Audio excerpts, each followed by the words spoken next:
Good morning, my name is Christelle from Frans, Klerk, Independent Technical Analyst. The first one on our list is Ellies. Needs no introduction to any of us who needs appliances or any electrical equipment. And there is a beautiful possible cup and handle formation in the making.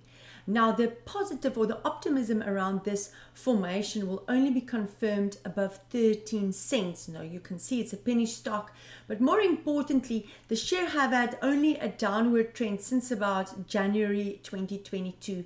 Stopped making new lows, and very important, this cup and handle formation, also known as a higher low, will be confirmed above that 13 cents. Take note also how close and on top of the 40-week moving average that is. And that highlights the resistance that needs to be overcome there at those levels in order to confirm the optimism around the formation and change the long-term sentiment towards the share to positive. Now my stochastic is sitting in mid-zone on a 38.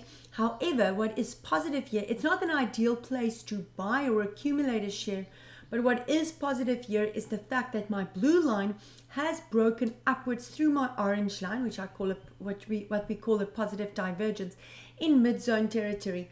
And that is positive. That tells you that there was enough buyers to protect the price at higher levels.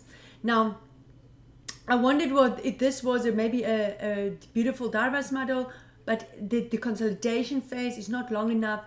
And I want to just highlight that there was a little bit of volume also. If we look back at the history, the last time in December, Jan 2022 was when we saw decent volume. But we can see since about March, end of March this year, we've already seen a little bit of rise in volume. And we assume as technical analysts that should there be volume, along with a rise in the share price, that the sellers have dried up and that there are only buyers left. And that's a good place to be, right? We want to only have the buyers around because those are the partners that lift the share price. Now the optimism around this cup and handle formation will be wiped off the table below 9 cents. Then we can assume again that the momentum to the bottom can continue and that this possible cup and handle formation is off the table.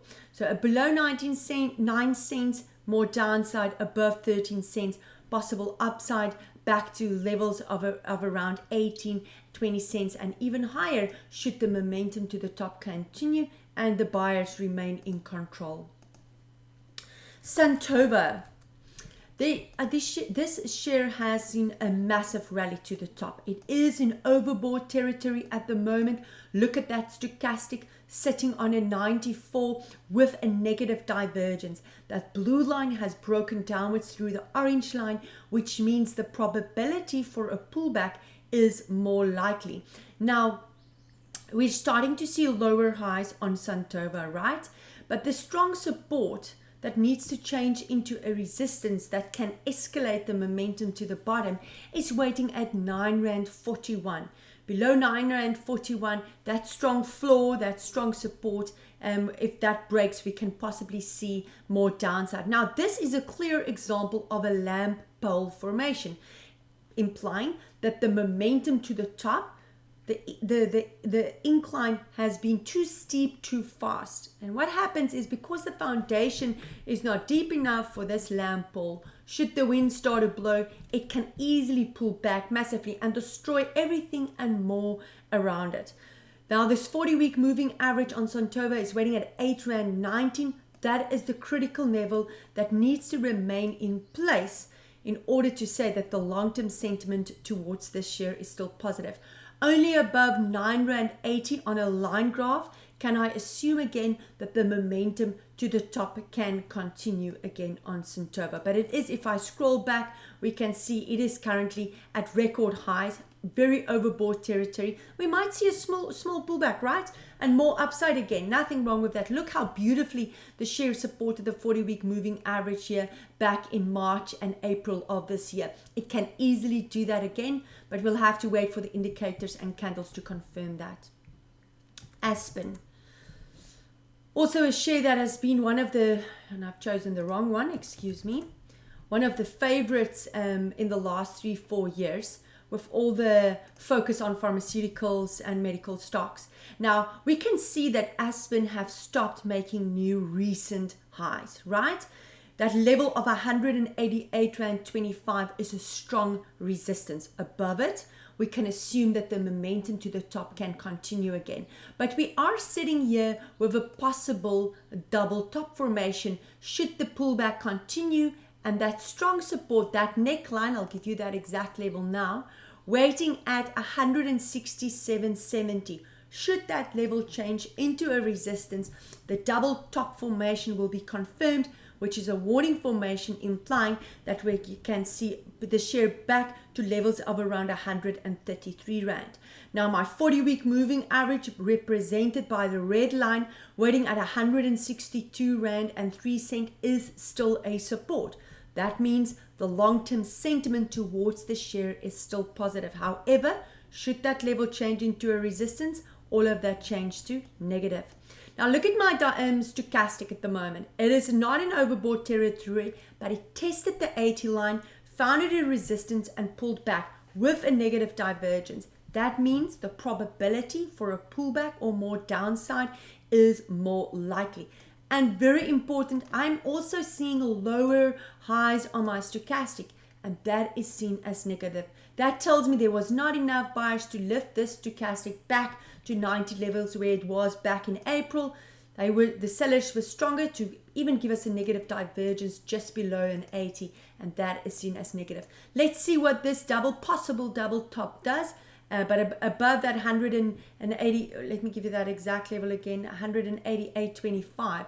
Above that level, we can assume upside again, but below that neckline waiting at 167.70, the warning of the double top will be on the cards. Pfizer, listed listed on the New York Stock Exchange, ticker PFE. We can clearly see that the momentum to the bottom is still in place. My 40-week moving average is waiting at $43.26. My stochastic has turned around in mid-zone territory, both lines pointing downwards, implying that the momentum to the bottom is clearly in place. Do not try to catch a falling knife. Wait for the shares to stop making new lows, consolidate sideways, or wait for a proper turnaround candle or confirmation of some sort of optimistic formation before you start to accumulate. At the moment, the first sign of strength will only be above $40.06. But as long as these lower highs start to appear, do not try to catch it. Wait for it to show us that the sellers have dried up and that there are only buyers left. Below $36.77, we can assume that the momentum to the bottom can still continue. Moderna, listed on the NASDAQ, ticker MRNA. Now there is an ugly head and shoulder formation with a bigger left shoulder, a false break below the neckline, a head, and a right shoulder. Now at the moment, we're consolidating below the neckline at $137.54. That means the warning of the head and shoulder formation is on the cards. Only when the share price starts to trade above the highest one of the two shoulders, in this case, the left shoulder, waiting at $186.84, only above that level can we assume that the warning is off the table and we can expect higher levels on Moderna. My 40-week moving average is waiting at $153.60, meaning the long-term sentiment is negative towards the sell. Now look at my stochastic. Yes, it is in oversold territory, but I don't have a positive divergence yet. My blue line has not broken upwards through my orange line.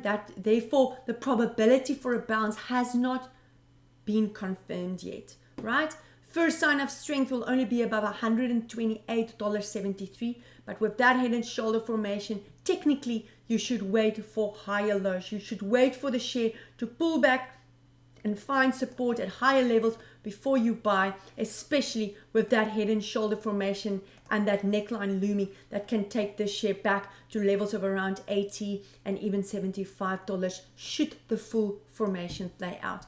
Don't forget to send through your request via Twitter or email admin@fransdeklerk.com. Have a fantastic week. Take care.